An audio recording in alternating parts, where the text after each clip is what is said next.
బీహార్‌లో మొన్న ఎన్నికలు జరిగినటువంటి ఈవీఎంలు ఉన్నాయి కదా! ఆ ఈవీఎంలు ఉన్నటువంటి స్ట్రాంగ్ రూమ్‌లో సమస్తీపూర్‌లో ఒక స్ట్రాంగ్ రూమ్ ఉంది. ఆ స్ట్రాంగ్ రూమ్‌లో సీసీటీవీ ఫుటేజ్ అరగంట ఆగిపోయింది.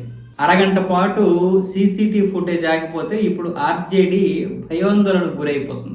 ఇక్కడ ఈసీ ఏదో చేస్తుంది, ఇక్కడ సీసీటీవీ ఫుటేజ్ ఆపేసింది, వాళ్ళకి కావాల్సినటువంటి ఇద్దరు వ్యక్తులు వచ్చారు, అనుమానాస్పదమైనటువంటి వ్యక్తులు. వాళ్ళు సిబ్బందికి ఏవో కొన్ని వస్తువులు ఇచ్చారు, వాళ్ళకి కావాల్సినటువంటి వస్తువులు మరి అవేంటో తెలియరాలేదు. మొత్తానికి సీసీటీవీ ఫుటేజ్ ఈసీనే ఆపింది అని ఆర్జేడీ అయితే ఆరోపిస్తుంది. దీనికి ఈసీ ఏం చెప్తుందంటే ఆటోమేటిక్ టైం అనేది అవుట్ అయిపోయింది. అది అవుట్ అయిపోయిన కారణంగా ఆ క్షణం మాత్రమే సీసీటీవీ ఫుటేజ్ ఆగింది. అంతే తప్ప దీనికి సంబంధించి ఎటువంటి ఏమీ జరగలేదు. ఆర్జేడీ భయాందోళనకు గురవ్వాల్సిన అవసరం లేదని ఈసీ అయితే చెప్తుంది.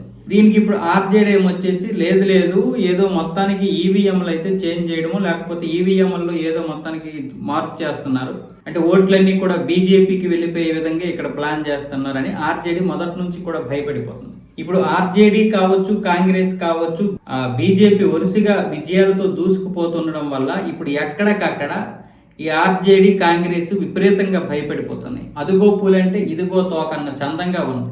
నిజంగా ఒకవేళ అక్కడ ఆర్జేడీ నాయకులు దూరినా సరే అది ఈసీ ఏదో చేసిందన్న విధంగా ఉంటుంది. అంటే అంత అనుమానం అన్నమాట. మొన్న కూడా ఒక ఎన్డీఏకి చెందినటువంటి ఎంపీ ఓటేయడానికి వెళ్ళినప్పుడు అక్కడ ఉన్నటువంటి ఆఫీసులు ఫస్ట్ కుడి చేయి వేనికి వేసేశారు. తర్వాత ఏమొచ్చేసి ఆయన తన తప్పును తెలుసుకుని మళ్ళీ ఎడం చేయి వేనికి వేశారు.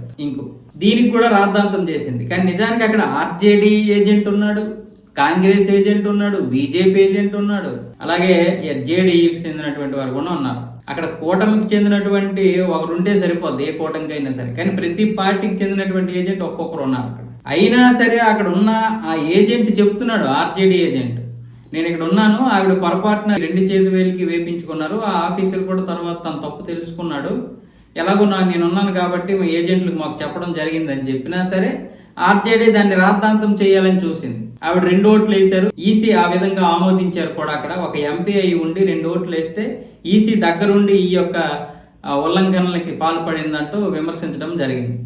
ఈసీకి ఎంత వ్యతిరేకంగా వెళ్తే మీకు అంత నష్టం, అది ఎవరికైనా సరే. ఒకవేళ బీజేపీ ఈవీఎంల ద్వారా గెలిస్తే ఇంతకు ముందు కూడా మీరు ఈవీఎంల ద్వారా గెలిచినట్లు. ఎందుకంటే ఈ దేశంలో బీజేపీ మాత్రమే పరిపాలించడం లేదు, ఇప్పుడు పరిపాలిస్తున్నటువంటి సగానికి సగం రాష్ట్రాలు ఇతర పార్టీలు కూడా ఉన్నాయి. మరి జార్ఖండ్ మొన్న గెలిచింది కాంగ్రెస్ను, జార్ఖండ్ ముక్తి మోర్చా.